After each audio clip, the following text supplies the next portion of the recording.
Now we will begin Part A with the first conversation. Number 1. I was going to get something to eat at the cafeteria, but it seems to be closed. Oh, that's because it's Sunday. Why don't you come with me to a place I know on Canal Street? What does the woman suggest they do?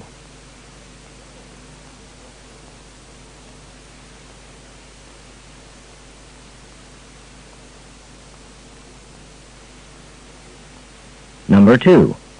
How did your pictures of the orientation come out? Did you get them back from the photo shop? Actually, the film's still in the camera. I haven't quite finished the roll. Why can't the woman see the pictures?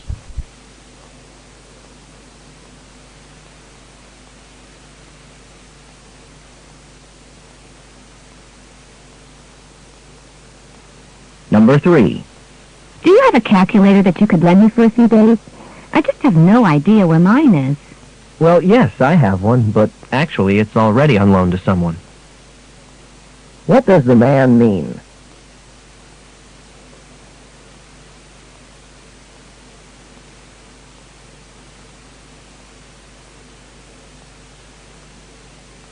Number 4.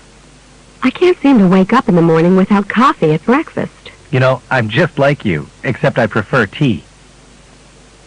What does the man mean?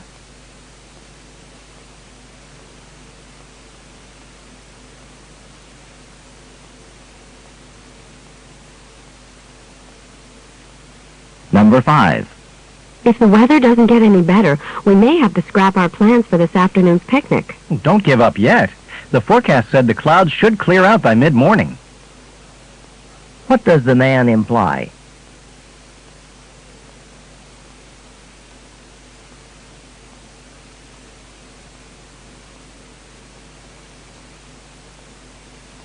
Number 6. Do you think I could borrow your car to go grocery shopping? The supermarkets outside the city are so much cheaper than the ones by the school, but they're so far away. I'd be happy to pick up anything you need. Well, I don't like to let anyone else drive my car. Tell you what, why don't we go together? That way I can learn the way. What does the woman mean?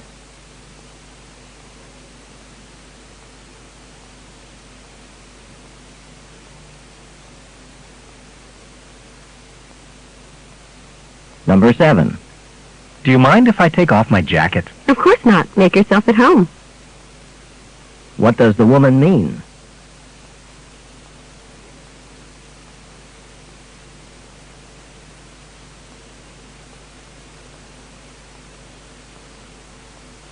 Number 8. I have to fill out these forms. They're due at the financial aid office by tomorrow afternoon. You were just complaining about how broke you are. If I were you, I'd make that my first priority. What does the woman mean?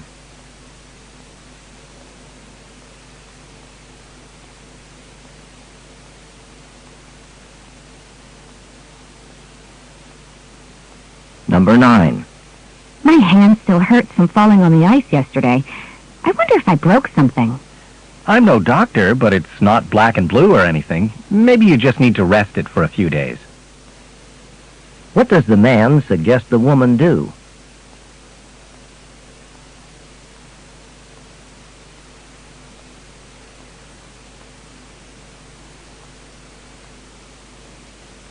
Number 10. Excuse me, do you have any apartments available for under $500 a month? I need to move in next week when my new job starts. The only vacant one I have is $600. Have you inquired at the apartment complex down the street? What does the man suggest the woman do?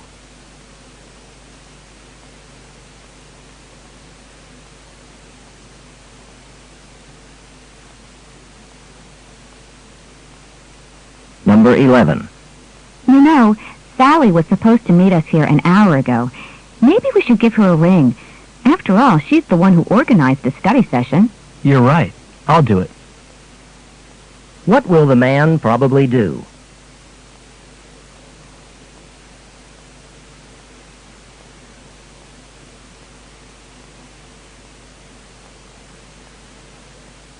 Number 12. Forgive the mess in here. You see, we had a party last night, and there were a lot of people. They all brought food, and the leftovers are all over the place. Yeah, I can tell. Well, I guess it's pretty obvious what you'll be doing most of today. What does the woman imply?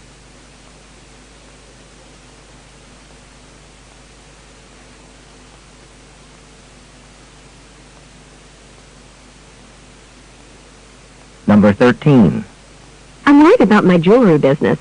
I really thought I'd do better. At least you broke even. That's better than most people do in their first year.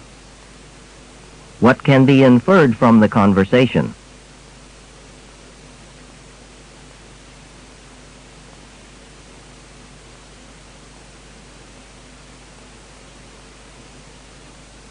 Number 14.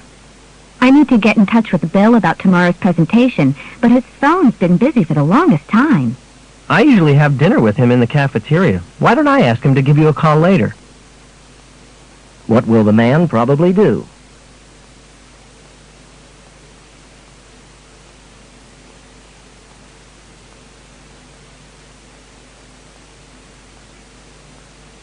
Number 15.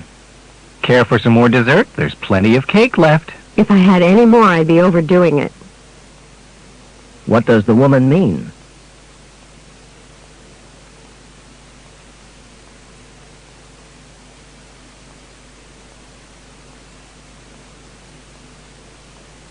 Number 16. This scarf is nice, but Debbie really wanted a sweater for her birthday. I know, but I didn't know her size. What can be inferred from the conversation?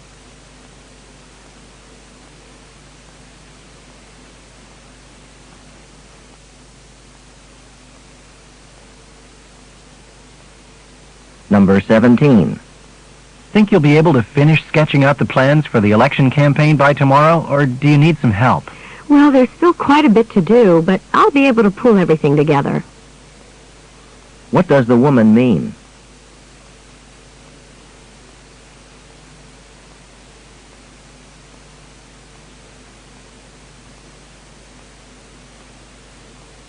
Number 18. About the concert tonight, it's unlikely I'll be able to pick you up before 7. Well, we could just get together there instead. What does the man suggest they do?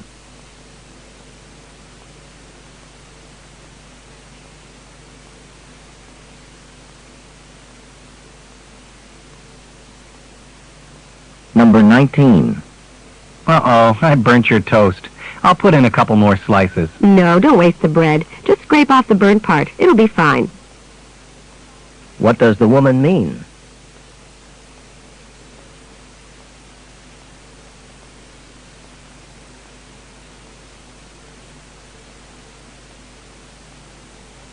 Number 20. Weren't you going to find out from the registrar if you have enough credits to graduate next semester? You're right. I'd better get over there. Their hours are limited and they can get pretty busy. What will the woman probably do?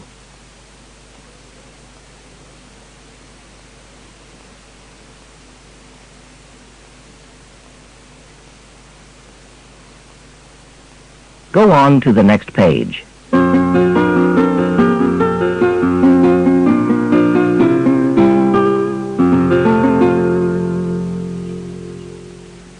Number 21. I'm shocked that you managed to get an A on the test. You didn't even read the textbook. Now you know why I never miss a lecture. What does the woman imply?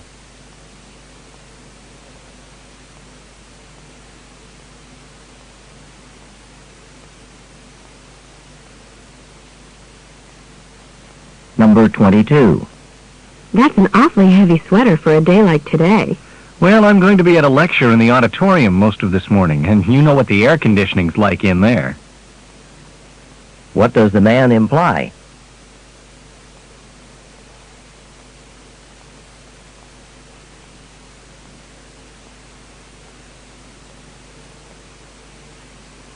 Number 23. I think I'll get one of those new sweatshirts. You know, with a school emblem on both the front and back. You may regret it. They're expensive, and I've heard the printing really fades when you wash them. What does the man suggest the woman do?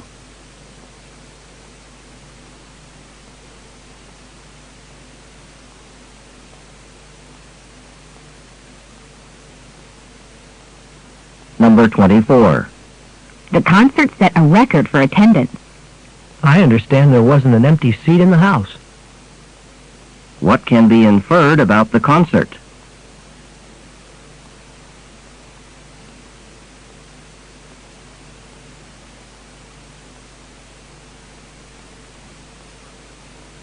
Number 25.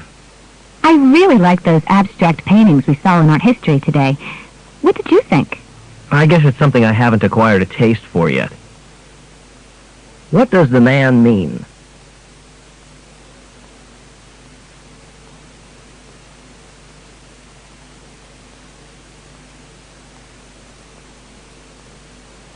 Number 26.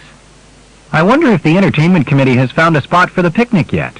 I just hope they pick a place near a lake this year. What does the woman imply?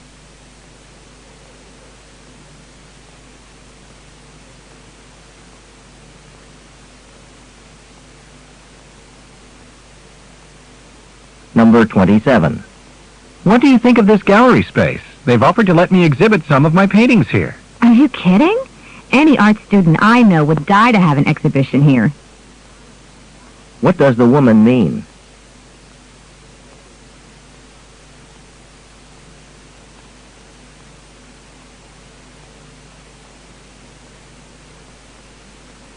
Number 28.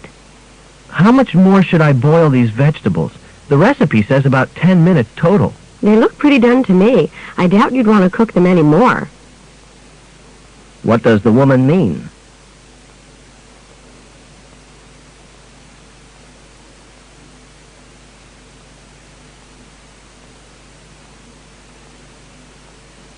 Number 29. These shorts look a little too baggy, don't they? The shorts at all the stores we've been to fit like that. That's the style these days. What does the woman imply?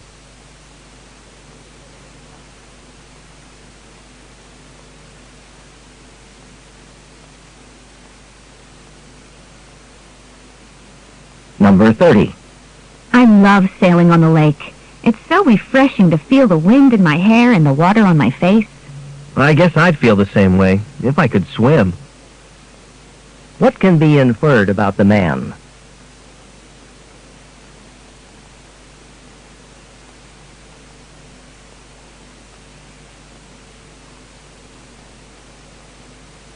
This is the end of Part A. Go on to the next page.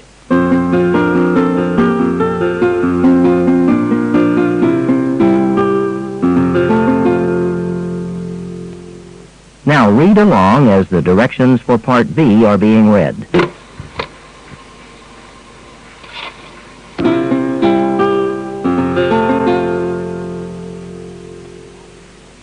Now we will begin Part B with the first conversation. Questions 31 through 34. Listen to a conversation between a student and a professor. Dr. Cole, thank you for agreeing to this interview for the Daily Campus News.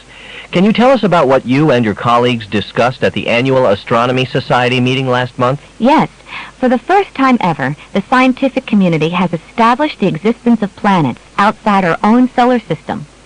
Of course, we knew that certain distant stars existed, but only recently did we learn that several of them are orbited by their own planets. Why did it take so long to locate those planets? Well, you have to understand that they are 1 billion times dimmer than their parent stars. It would be like trying to see the light of a candle next to a huge explosion. We don't currently have a telescope that can be used to see them. But if the astronomers didn't see the planets through a telescope, how did they find them? By a very indirect method. The astronomers measured subtle distortions in the frequency of the light from the parent stars and observed that some of the stars seemed to rock back and forth. They determined that this was caused by the gravitational pull from orbiting planets. There's a powerful new telescope being built in Arizona. Will that help them see these planets? They should be able to see them at least in the form of small spots of light, and then the scientists will be able to break down and analyze this light. By doing this, they hope to learn about the chemical composition of these planets. Oxygen and ozone molecules, for example, would be telltale signs of life on these planets. I'm looking forward to hearing more when the telescope is in operation, and I'm sure our readers will be interested too. Number 31. What is the purpose of the conversation?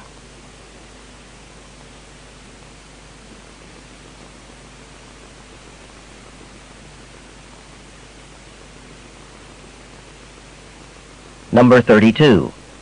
What is the conversation mainly about?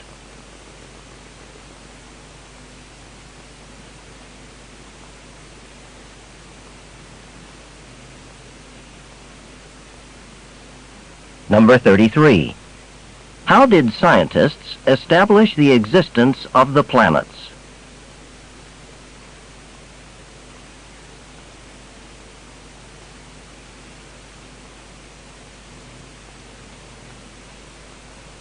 Number 34. What does the professor say the scientists might learn about the planets by using the new telescope?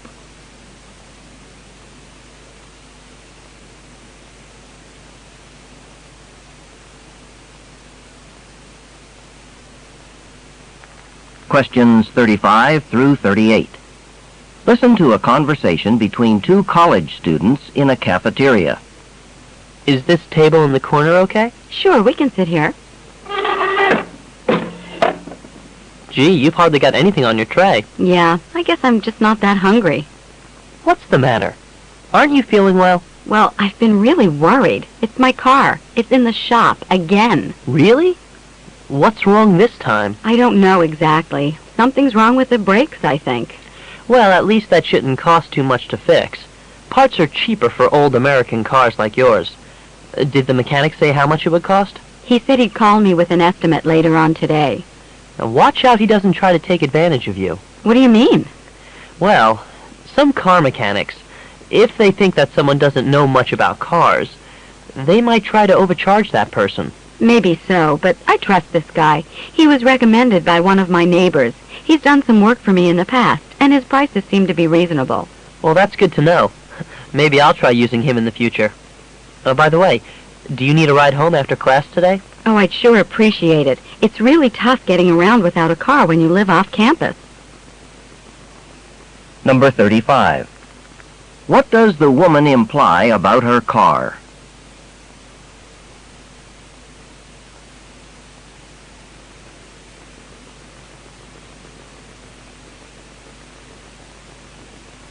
Number 36. What does the man say about the woman's car?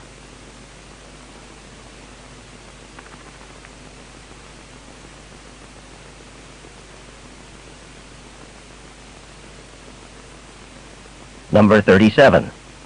What does the woman say about the mechanic?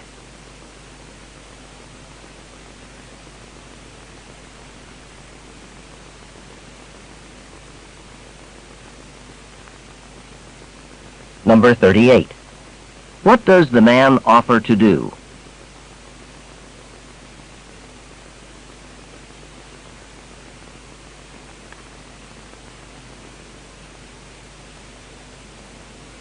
This is the end of Part B. Go on to the next page.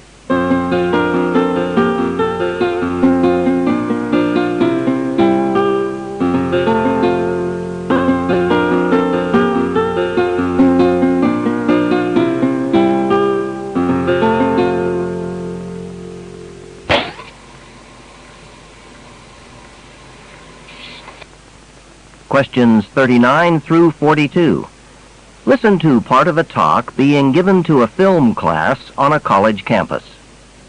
To get us started this semester, I'm going to spend the first two classes giving you background lectures about some basic cinematic concepts.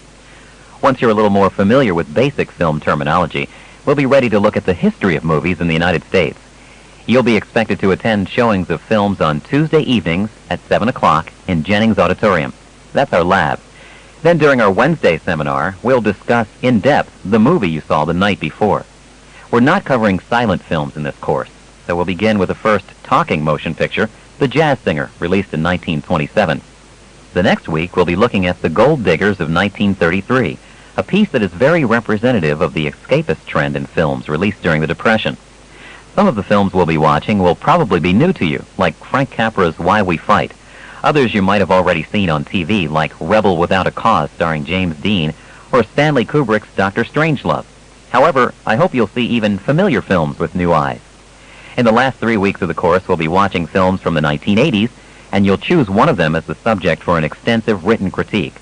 We'll talk more about the requirements of the critique later in the semester. Number 39. What is the purpose of this talk?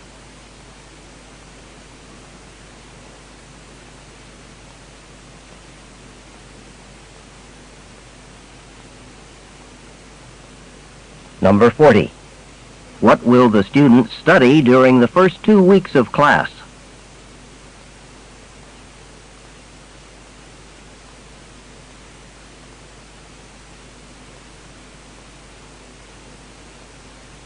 Number 41.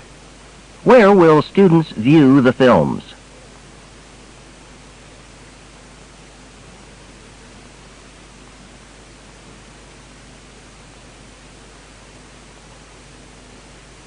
Number 42. What will students do during each Wednesday seminar?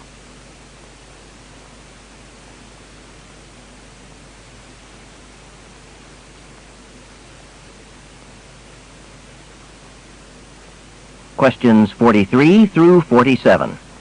Listen to a talk by a marine biologist in an aquarium. Welcome to our aquarium. As we begin our tour, the first animal we'll see today is the starfish. You probably have seen pictures of the starfish, but in a few minutes you'll see some live ones and learn a little about their structure and life cycle. First of all, starfish are not really fish. They belong to the family of echinoderms, which are spiny-skinned sea animals. That is, their skin is covered with thorny bumps. Most starfish have 5 arm-like extensions on their bodies, and so they look like a 5-pointed star. But some other kinds have as many as 40 or more arms. Starfish, like other members of the echinoderm family, have what's called radial symmetry. All that means is that the body parts of these animals are arranged around the center, kind of like spokes of a wheel around a hub. One of the special features of the starfish is that it can drop off arms as a defensive reaction, to get away from an attacker, for example. They can then grow new arms to replace the old ones. Starfish reproduce by releasing eggs into the sea. These eggs develop into larvae and can swim freely. These early forms, which are what larvae are, differ from adult starfish because the larvae have bilateral symmetry. That means that the 2 halves of the larvae look exactly the same, which makes them look a lot different from the later form of the starfish. Eventually, the larvae sink to the ocean bottom and change into the adult radial form. If you don't have any questions, we'll go in now and see some of these creatures in person. Number 43. What is the talk mainly about?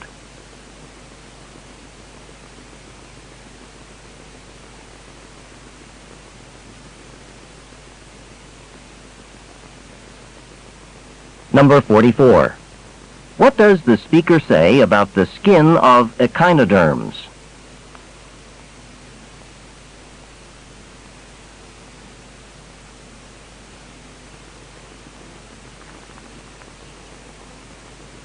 Number 45. Why does the speaker give the example of the hub of a wheel surrounded by spokes?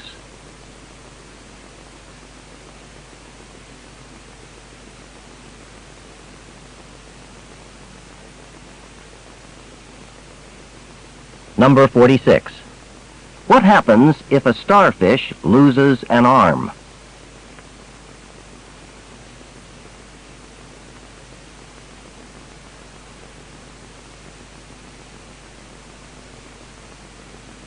Number 47. What is the major difference between newly developed and adult starfish?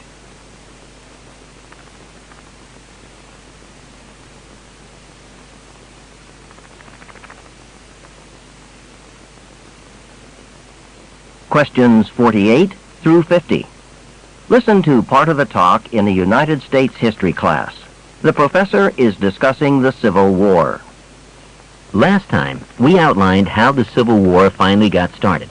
I want to talk today about the political management of the war on both sides, the North under Abraham Lincoln and the South under Jefferson Davis. An important task for both of these presidents was to justify for their citizens just why the war was necessary. In 1861, on July 4th, Lincoln gave his first major speech in which he presented the Northern reasons for the war. It was, he said, to preserve democracy. Lincoln suggested that this war was a noble crusade that would determine the future of democracy throughout the world. For him, the issue was whether or not this government of the people, by the people, could maintain its integrity, could it remain complete, and survive its domestic foes. In other words, could a few discontented individuals, and by that he meant those who led the Southern Rebellion, could they arbitrarily break up the government and put an end to free government on earth? The only way for the nation to survive was to crush the rebellion. At the time, he was hopeful that the war wouldn't last long and the slave owners would be put down forever. But he underestimated how difficult the war would be. It would be harder than any the Americans had fought before or since, largely because the North had to break the will of the Southern people, not just fight its armies. But Lincoln rallied Northerners to a deep commitment to the cause. They came to perceive the war as a kind of democratic crusade against Southern society. Number 48. What is the talk mainly about?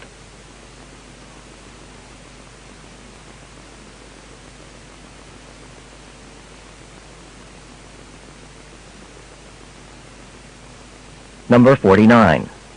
What does the speaker imply was the purpose of Lincoln's speech?